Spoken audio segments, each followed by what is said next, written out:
Hey everyone and welcome back. Today we're taking a deep dive into something that might be a little bit concerning to some of you out there, and that's C. difficile, or as some people call it, C. diff. We're going to be looking at information straight from a gastroenterologist's website, the kind of stuff they give to their patients. So we can be sure we're dealing with reliable information here. You know, it's so important, I think, to have good information when you're trying to understand something like C. diff. It can be a little bit scary, but knowledge is power, as they say. Absolutely. And think of it this way. Your gut is like this bustling city. You've got all these different bacteria living there, good and bad, and usually the good guys are in charge. They're keeping everything running smoothly, but then something like antibiotics come along. It's kind of like a natural disaster hitting that city, right? The antibiotics can wipe out a lot of that good bacteria, Mm. and then that leaves space for troublemakers to take over, like C. diff. And C. diff is no joke. This info says it's behind up to 25% of diarrhea cases after you take antibiotics. Mhm. So if you've had a round of antibiotics and things just aren't quite settled, I was pretty shocked to learn just how common this C. diff actually is. Yeah, it's a lot more prevalent than people think. Yeah, almost 500,000 people in the U.S. get infected with this every year. Exactly. And it can cause a whole range of problems, Yeah. from mild diarrhea to something very serious called colitis, Oh, yeah, I saw that in research. which is basically inflammation of the colon. It's worth thinking about. Right. And what makes C. diff so nasty is that it produces this toxin. It's like it's throwing grenades around in your gut, basically, causing all this inflammation and damage to your colon. Oh, that's a really vivid picture. And makes sense why people have such awful symptoms. Like this source mentions, sudden watery diarrhea, like sometimes 3 or more times a day with a really, really bad smell. Yeah, those are the classic signs. But, in severe cases, it can be even worse. We're talking like painful cramps, constantly feeling like you need to go, sometimes even accidents. It can really impact your life. It sounds miserable. And, Yeah. I always thought of C. diff as mainly a hospital problem. Yeah. But this info says there's a new, more aggressive strain going around now. Yeah. And it's even affecting people who haven't been to the hospital recently. Yeah, that's right. And there are some people who need to be extra careful. Anyone over 65, people with weaker immune systems, folks with conditions like Crohn's disease, or people who are on medications that suppress their immune system. So, okay, let's say you're having these symptoms. How do you know for sure it's C. diff? Well, the most common way to diagnose it is with a stool test. They're basically checking to see if that C. diff toxin is present. And sometimes doctors will also do blood tests not to find C. diff itself, but to rule out other things and see how severe the infection might be. That makes sense. And what about those super procedures? I know a lot of people get intimidated by that. Yeah, there's one called a sigmoidoscopy where they use a tiny camera to look at your colon, but this source says it's not typically used for C. diff cases. They might do imaging like a CT scan to look for complications, though. Got it. So let's say you do get diagnosed with C. diff. Yeah. What happens next? What's the treatment plan? Well, the first thing is to stop taking the antibiotic that triggered the infection in the first place. But of course, only under your doctor's guidance. All right, don't mess around with your meds without talking to your doctor. Yeah. But what about the symptoms? Well, one of the biggest concerns is dehydration. It's really, really important to replace all those fluids and electrolytes that you're losing from diarrhea. Hmm. The source mentions things like Pedialyte juices, broths as good options. And what about food? Anything specific that can help? Well, you've probably heard of the brat diet: bananas, rice, applesauce toast. These foods are bland and they're easy on your digestive system, which is really what you need at this point. Yeah, the brat diet, a classic. But hold on, so you're telling me the treatment for a bacterial infection caused by antibiotics is more antibiotics? I know, right? It Well, seems a little but- counterintuitive. But there are specific antibiotics like difficile and vancomycin that target C. diff specifically, and they help to restore that balance of good bacteria in your gut. Okay, that makes a lot more sense. So you take the antibiotics, you rehydrate, you stick to the brat diet, Yeah. and then you're home free, Mm. right? Well, not always. C. diff can be a bit of a trickster. It actually has this really annoying habit of coming back. This source says about 15% of people end up having it come back within a couple of weeks, like 2 to 8 weeks. Oh, that's so discouraging. Oh, So what happens if it does come back?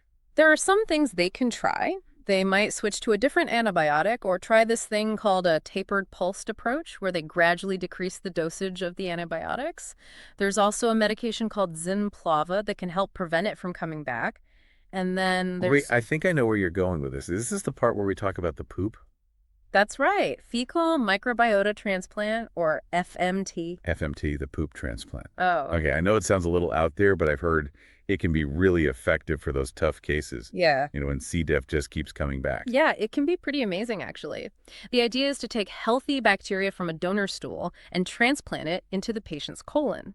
It's kind of like replanting a garden that's been overrun with weeds. You're bringing in this fresh, healthy soil to help the good plants flourish again. So they're basically giving your gut like a fresh start with someone else's good bacteria.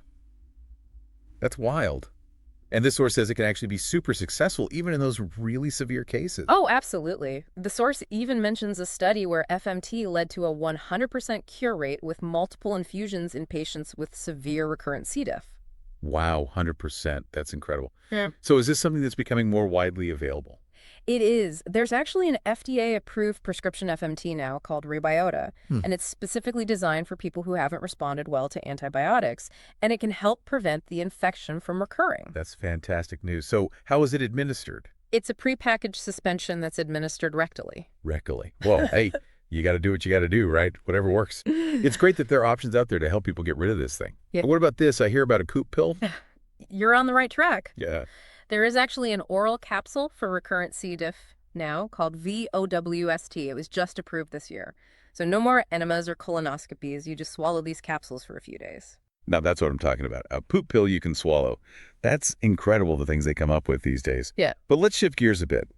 How contagious is C. diff? Should people be worried about spreading it to their family members? It's definitely something to be aware of, C. Diff spreads through something called the fecal-oral route. So basically, it's spread through contact with contaminated feces.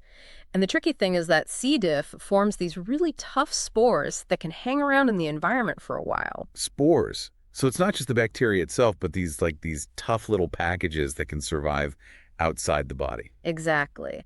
And here's a really interesting fact from the source. In one study, shoe bottoms actually had the highest percentage of C. diff spores. Shoe bottoms. So we got to be careful about what we're tracking in on our shoes too. It's a good reminder to be really diligent about cleaning, especially in the bathroom. And yeah, taking those shoes off at the door is probably a good idea too.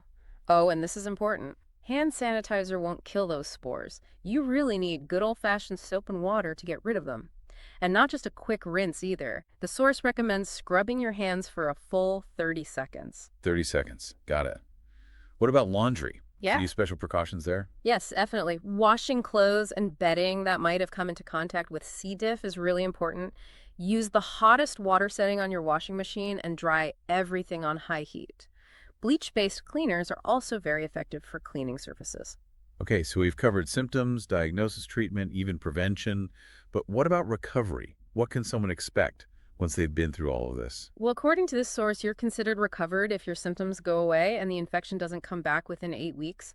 But there isn't really a test that can guarantee that C. diff is completely gone. It could actually still be present in your stool, even if it's not causing any problems. So even after you've recovered, you could still potentially spread it to other people. That's right. Which is why those good hygiene practices like thorough hand washing are so important even after you've recovered. Wow, this is a lot to take in C. Diff can really turn your life upside down. Are there any long-term effects that people should be aware of? Well, some people develop something called post-infectious IBS after having C. diff. And that can cause things like irregular bowel movements, bloating, nausea. It can take some time to resolve, but there are treatments that can help. Okay. And what about probiotics? Do they help with the actual infection or with this post-infectious IBS? Unfortunately, probiotics haven't been shown to be very effective during an active C. diff infection. However, they might be helpful for managing post-infectious IBS. Good to know. We've covered so much ground today. Any final words of wisdom to help our listeners avoid this nasty bug? I think the most important thing is to be really mindful of antibiotic use. Don't pressure your doctor for antibiotics if you have a viral infection like a cold or the flu. Antibiotics won't help in those cases, and they just increase your risk of getting C. diff. And if you do need to take antibiotics, make sure you follow your doctor's instructions very carefully and finish the entire course. That's great advice.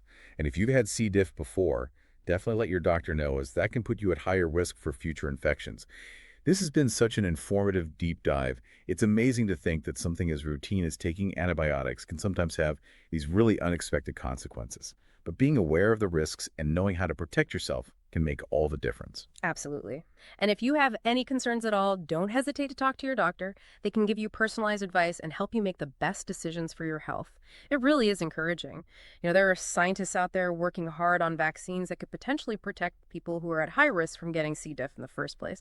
Just imagine, a shot that could prevent all this misery. That would be amazing, wouldn't it? Yeah. What about treatments? Are there any new treatments on the horizon? Oh, absolutely.